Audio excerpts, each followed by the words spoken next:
If you guys don't know who I am, quick little introduction.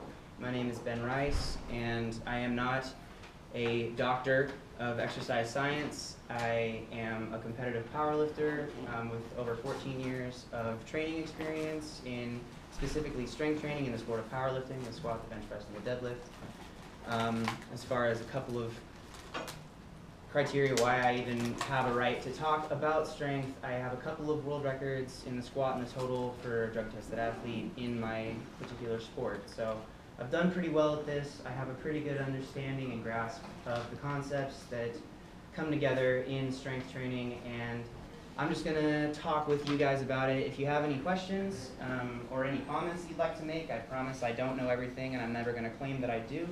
So it's kind of open to discussion if you guys have any clarifications you want to include or ask of. So we're going to talk about strength training basics. If it's my understanding you guys are all in this class to pursue getting ready for the CSCS, right? That's why we're taking this class, because we all want to be certified strength and conditioning coaches. And you want, half of that title is strength. And so a lot of people learn about the conditioning aspect, about how to help someone, get conditioned and lose weight, but a really big portion of training a high-level athlete is strength. And so we're going to start out with talking about generalized strength versus sport-specific strength. And basically the way that I would define that is generalized strength is you are just getting stronger to get strong. You don't have something you're going to be directly applying that to. And so that doesn't apply quite as much for what I'm assuming you guys are all trying to get into. You want to be coaching college athletes, you want to be coaching professional level athletes, you're pursuing this high level of certification so that you're considered qualified to coach people that are really good at a sport and are trying to be better at that sport. And so that's really the difference in that, is that you are specific. And so a lot of this programming type of thing comes down to training those specific needs and requirements on the field or in the gym. My particular sport all takes place in the gym. It's pretty simple, it's pretty easy to program to, and that's the direction I'm coming at this topic from, because that's my greatest level of experience. So why program for strength? Again, some of these may seem a little silly or cliche, but it's a solid strength base is foundational to any athletic pursuit. If you want to be better at anything physically, it's never a bad idea to get stronger. And a favorite quote of mine from Mark Bell, strength is never a weakness. And so it's always beneficial if someone's really good at something and you make them stronger, they will be generally better at that thing. They sure as heck won't get worse at it. The idea of programming in general is without a plan, you plan to fail. If you don't have something to follow, something to a guideline, I guess, it's really difficult to predict what result you're going to get. You can't just wing it every single day if you have clients, if you have a team that you're coming in and you're running an open gym or some sort of weight thing. If you don't give them some sort of direction, they're not going to improve because they don't have a basis to go on. And you have to provide that skeletal outline and then the coaching required to improve their performance. And that third bullet point, it's impossible to predict success without trying. It is possible to be successful at something by accident, winning the lotto. It is impossible to increase your opportunity to achieve success unless you have a plan. You can't just plan to win the lotto, or if you did, why are you in school anymore? You should just figure out a way to make that happen. So in terms of programming setup, there's a couple of things, 3 specific things that all strength training programs tend to have in common, and that is their manipulation and usage of volume, intensity, and frequency. And so I tried to include what those tend to mean, but for a strength training program to be a program, you have to include these 3 things and factor them in whenever you're designing what you're going to do. So volume is going to be the number of lifts or the total weight lifted, or basically how much of whatever action you're training is going to take place in that session or training block. Your intensity In terms of weightlifting specifically, that's going to be maybe the percentage of your 1 rep max. The RPE scale that you're going to be working in, which is the rate of perceived exertion, so how hard you're going to push it essentially for any one set. And the idea of like heavy lifts, light lifts, are you going to be training with closer, that higher intensity is going to be closer to your 1 rep max, and lower intensities are going to be more for like a speed work or some sort of rep work or that kind of thing. In a non-weightlifting sense, the intensity is how hard you're going. When you tell, if you're coaching a football team or something, you tell them, all right, I want you guys, you know, you're playing against the practice squad, you don't want to burn everybody out, say go, you know, go 85%, hold back a little bit, don't be smashing each other, we're on the same team, we're getting ready for this weekend. And so it's kind of the idea of altering your intensity based on what you need to do and accomplish in that amount of time. The third one is frequency. And in weightlifting terms or in powerlifting terms or any kind of that, it's how often you're doing something. So if I'm going to be squatting with a high frequency, that means I'm going to be squatting more than once a week. Once a week is generally pretty low frequency for any of the competitive powerlifts if you're a powerlifter like myself. And so when I'm increasing my frequency on any of those lifts, I'll be adding in extra days or extra sessions or extra opportunities to work on that. Something that is really important with frequency is it gives you the opportunity to practice perfecting a technique. A lot of strength training gets kind of pushed aside to like, well, you're just trying to get bigger and stronger and faster. Well, bigger doesn't always mean stronger, and it doesn't always mean faster. If that was true, the biggest guy in the room would always be the strongest, and I can guarantee you that's not always the case.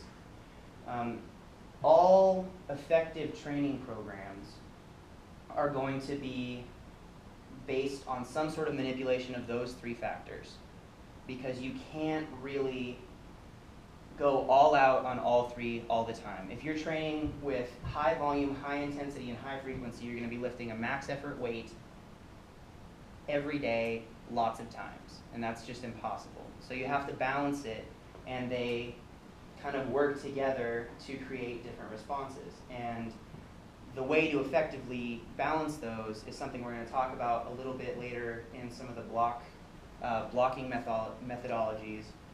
But those are the key concepts that you guys need to understand to be able to write a training program for yourself or for anyone else that's going to be effective for a long time. Now there is like a low-level athlete or someone who has a training knowledge of 0 or no experience whatsoever. They don't even walk, no exercise experience at all. And I tell them, okay, I want you to try to just bench press 1 time for me, and we'll establish like a 1 rep max. If they were to do that, they don't have any kind of physical adaptation or training response to anything. My programming for them doesn't really matter, because anything that I give them, it's okay. Anything that I give them to do is going to increase their level of physical awareness, their coordination. Just giving them some sort of anything will help. And so it's really not effective to use them as your basis for increasing, for when you're programming something. These kind of things come into more play when you get to a higher level or when you're dealing with higher level athletes. The better someone gets at something, the harder it becomes to make them get even better. And so these are the things that you have to think about. Some secondary components of training programs: specificity, exercise selection, and time frame. With the time frame, how long do you have to get them to achieve a certain level? How much time do you have to work with them? How much time frame do they have in the day to dedicate to improving physically for whatever that activity is? The specificity is at what point now are we moving away from what they're doing? If you're training a track athlete, most of their training needs to be specific to improving them at that sport, at that modality. They need to get better at running. I got a sprinter here. That sprinter needs to be sprinting frequently enough to improve sprinting. It doesn't do me any good to send them on long runs and hope that they're just magically going to get better at sprinting. It becomes specific, and the farther you get away from whatever that specific modality is, the less direct carryover you're going to have. In a weightlifting aspect, again, using myself as an example, if I'm competing in the squat, the bench press, and the deadlift, the most important things in my training are going to be getting really good at squatting, getting really good at bench pressing, and getting really good at deadlifting. It doesn't do me a whole lot of good to go and spend hours learning how to calf raise, or hours trying to develop the size of my biceps. It's not specific to what I'm trying to accomplish, and so you have to set your training protocols and stay specific to what you're doing. You can have variance, that's the exercise selection. But the farther you get away from whatever that modality is that you're trying to improve, the less direct carryover it's going to get. Does that make sense? Okay. So we're going to talk a little bit about, Shane said to talk about block periodization, block methodology. And there's a couple of different ways to set up training blocks. A very popular one is conjugate or complex training. And the idea of conjugate training is that you are going to be rotating exercises, you're going to be splitting up your approaches. This is a less specific response. This is something that oftentimes you're going to see utilized between a max effort and a dynamic effort. And it was developed by the Russians years and years ago. And basically the idea is that you can't improve everything at the same time. So you have to rotate your efforts. You have to say, all right, well, if I'm going to be training, 4 times in a week, and my goal is to get better at these 3 lifts, I need to be training my maximum potential, my ability to struggle through a lift and get closer to a 1 rep maximum attempt. That's going to be on there, but I can't do that every time. I can't do that twice a week, maybe. So on this other day, on the opposite side of the week, I'll work on my dynamic effort, which is building force production, explosiveness through fast repetitions, short rest periods, multiple lifts at a time. One of the most famous conjugate systems is West Side Barbell. It's used a lot now it's becoming more popular. A lot of CrossFit gyms are pulling that in. A lot of CrossFit gyms are really popularizing it, actually. And it's still pretty big in the powerlifting world, mostly for equipped lifters, mostly for drug-using lifters. But the idea there is that you're going to have 2 max effort days, an upper and a lower, and 2 dynamic effort days, an upper and a lower. And you go through your week training your max effort and training your dynamic effort. The point of the max effort is to get close to that 1 rep max for whatever the lift is. And the point of the dynamic effort is to improve your ability to put force on the bar and generate force on the bar. And so the reason that that's possible is because they use a lot of exercise rotation. And this pulls away a little bit from the specificity that I personally like. I should stop right now and tell you guys, because I'm in this realm and because I experience it all the time and I've done a lot of different training techniques, I'm pretty biased on what I think is the most effective for people that are pursuing my particular goals. I have a pretty strong developed sense of righteousness when it comes to the right way to train for a powerlifter, but I do want to make sure that I'm trying to be fair. If it sounds like I'm a little biased, I am, but just bear with me on that if I don't mean to throw any of these programs under the bus. Exercise rotation is something that's implemented so that you can continue to push more and more over time without burning out your central nervous system. Do you guys kind of understand the idea of overtraining? And when you burn out, especially with heavy lifts, if your intensity is too high for too long, you have a tendency to just and the exercise rotation allows you to continually push for higher and higher numbers, but because you're changing your exercises every 3 or 4 weeks, it's a different kind of stimulus and it tends to delay that. Again, if you're not using a fair amount of drugs, oftentimes it doesn't delay it that much. Talks about the max effort and dynamic effort. A lot of things that are used in conjugate training are also accommodating resistance. Because you don't want to burn out your central nervous system, because you don't want to overtax yourself with so many of these things, a lot of the time it's not going to be straight bar weight. They're going to use bands, they're going to use chains, and this is going to elicit a different kind of response. It's going to challenge the force curve differently. In any lift you have the force curve, and that's the range of motion that you're taking the bar through and your ability to put force onto that specific portion of the lift to complete it. So Anybody want to guess what the weakest part of a force curve is for the squat? Where are you the least able to put force on the bar when you're squatting? It's not a trick question. At the bottom? At the bottom. It sucks. If you get down to the bottom, you're like, man, this is heavier than it felt when I was standing up straight, right? So the weakest part of your force curve is going to be the bottom of the lift. And so you are limited by whatever that weakest spot is. Accommodating resistance allows you to overload the other areas of the force curve, because if I'm restricted to whatever my lowest point of force production is, I'm not going to be able to train those other areas as hard. You know, if I really suck at getting to the bottom of a squat and I walk out my squat and I have a weight that I'm comfortable through 3/4 of the lift with, but as soon as I get to parallel or maybe a little bit below, I just lose my positioning and I lose everything. I'm completely restricted. The most weight I can squat is the most weight that I can get out of that bottom position. Same thing with a bench press. If I'm coming down to the bottom is the weakest portion of a bench press. If I'm there, I'm limited. Even if I can do this and lock out hundreds of more pounds, if I can't do that down here, I'm limited by whatever my weakest portion of that strength curve is.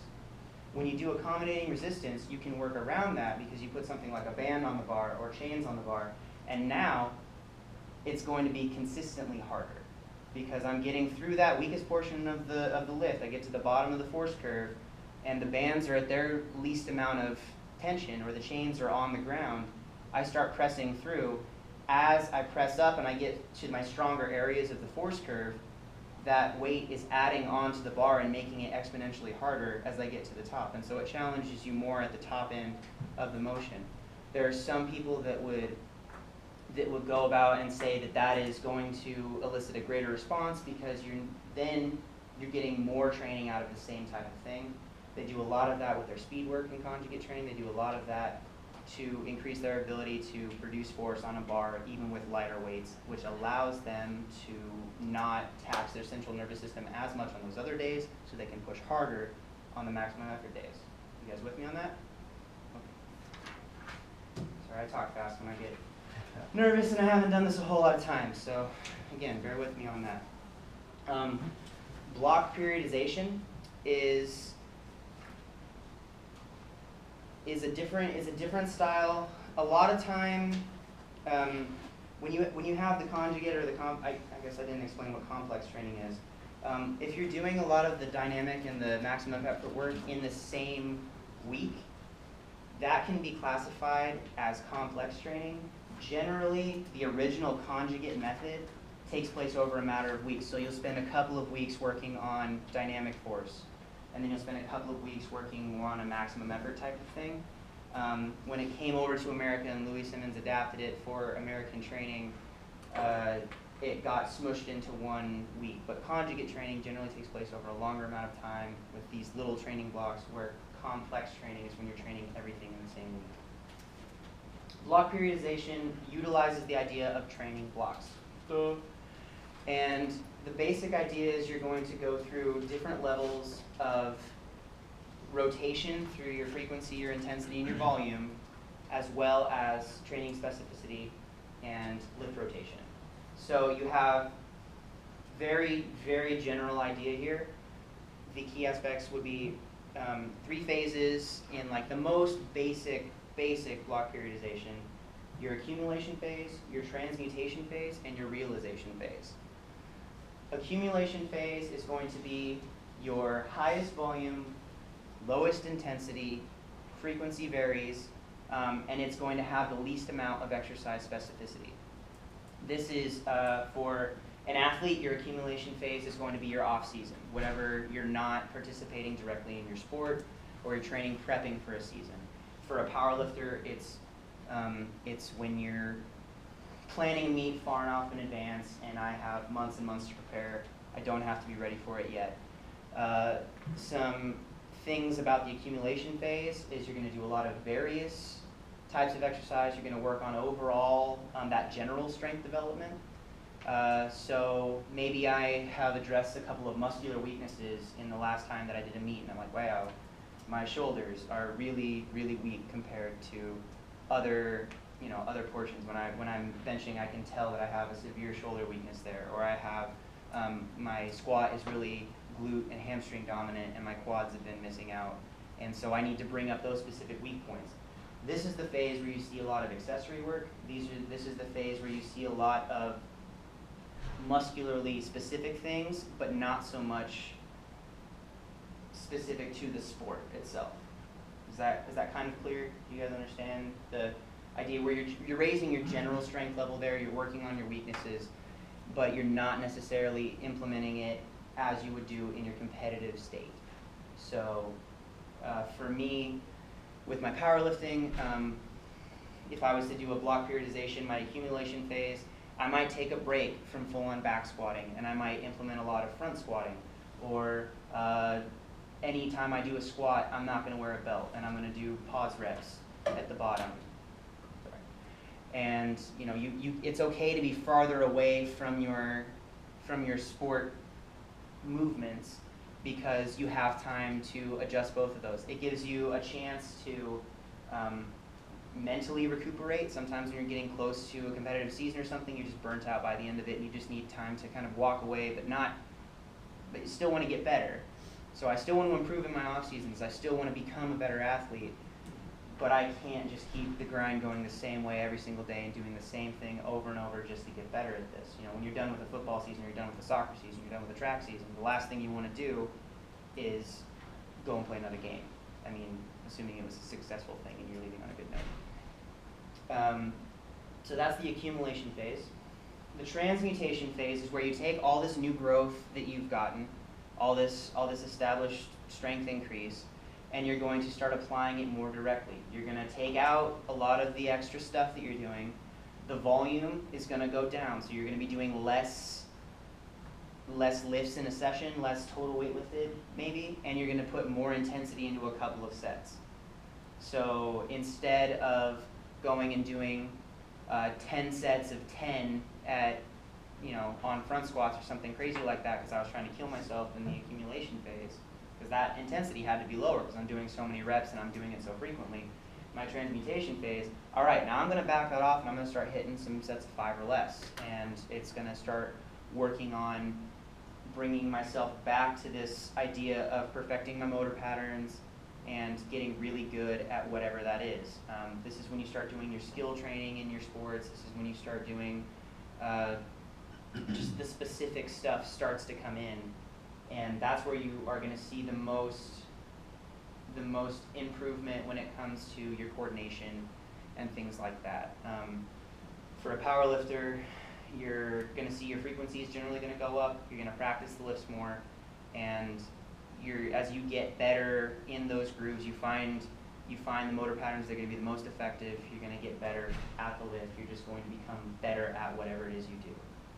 The realization phase is generally the shorter phase. Your intensity is going to be super high, but your frequency is going to drop down. Your volume is going to drop down, and it's basically you're going in to practice whatever your specific sport thing is, and that's it. We're not really building a whole lot anymore. We're just it's kind of the testing phase. There's this difference that I put in the bullet points underneath. It says building versus testing.